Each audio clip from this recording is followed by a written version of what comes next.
Well, today is going to be it's a 1-year anniversary after our demo back in June of 2021. Well, the first meeting was at the original house that was sitting here, and they had a little bit of an issue with their sump pump. So we made a temporary fix months before we started the build. Well, the first 6 months was probably the most challenging because that's when we found a lot of surprises that we didn't even plan for. Being the project manager I am by trade, I was like, there goes the schedule, there goes the budget. Some of the delays have been because of me, because I'm making changes. Yes. Yeah, so the idea was we were not building this house. We were hoping to just give this house as a gift to the boys after they graduated, and it was their project to build the house. That came sooner than later because we had major issues in the house that it became not livable. Yeah, so 1 year later, and I am exhausted. Very exhausted. We're exhausted. We still have like a month or two to go, but the journey's been not your best because we've had so many turns of events.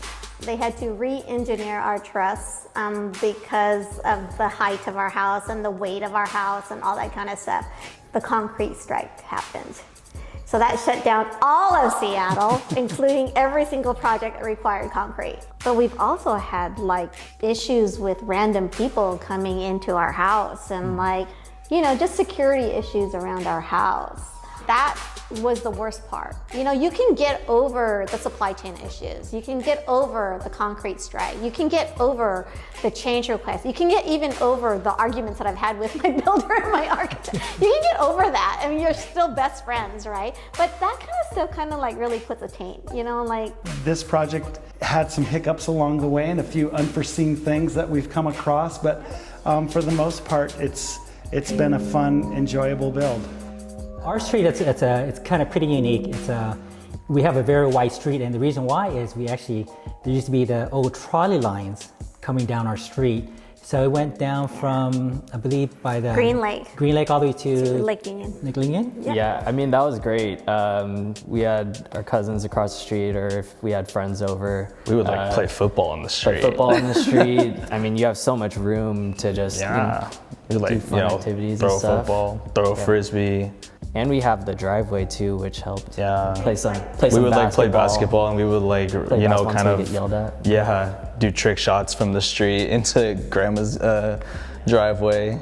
We came across 2 train tracks and about 2 feet of concrete, so that was kind of interesting. And we did pull some artifacts out of the road that Leah was able to keep, and I think she's going to put them in the house. There's actually railroad ties underneath the asphalt and the cement, and then there's the railroad ties. So from the trolley. And it was kind of nice. They actually pulled some out, and when they looked at it, it's like, wow, this is actually over 100 years old, and it was in perfect condition.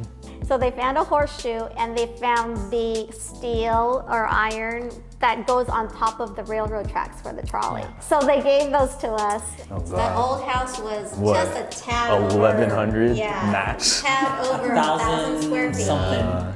This is 3,900 square Wow. feet. With a rooftop deck in the garage. With a rooftop deck, yes. And more than one bathroom. Yes. Oh, And God. we only had one bathroom in the whole house. Oh, that is And more than one so shower. important. So important. Yeah, I think you say, we have 4 toilets. We can all go poop at the same All time. poop at the same time if we need to. And a new sewer line that goes out the sewer line. So you know it's going to go. So the room is on the top floor of our house, and this is our great room, and which has the kitchen and the living and the dining, and we have a powder room and a tiny little office that we aren't going to make an office because it's too hot. We already know it's too hot. Our house downstairs the kitchen was so small, only one person really could be in it at a time. It was so small. So to have a kitchen this size, now we can all be doing something. You could have 20 people in this kitchen. Yeah, we can all cook at the same time versus wait for somebody to be done. Hey, how about doing pop-up restaurants in here? Yeah. Because the space is so huge. You could have rounds of, round tables in here. So what are you looking forward to once you officially moved in? Having a barbecue upstairs. Having a barbecue, party upstairs. And, Golfing in the yard. yeah, my son's he's gonna be living downstairs. He wants to put like a little turf or little golf thing for him. Yeah. He's into golf. Tall ceilings, big windows, big kitchen island. Yeah. Like it's The big kitchen It's something island. I love in a house. The like open concept is always really amazing.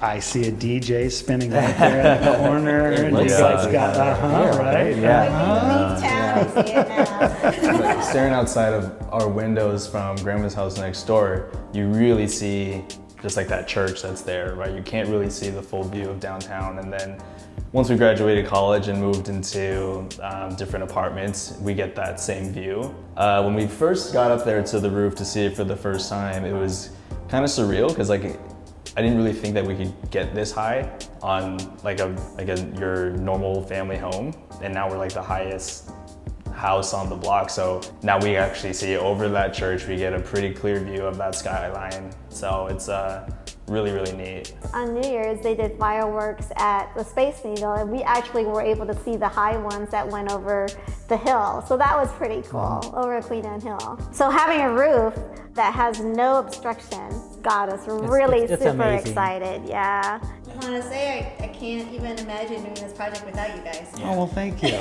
It's been really, it's been a good project.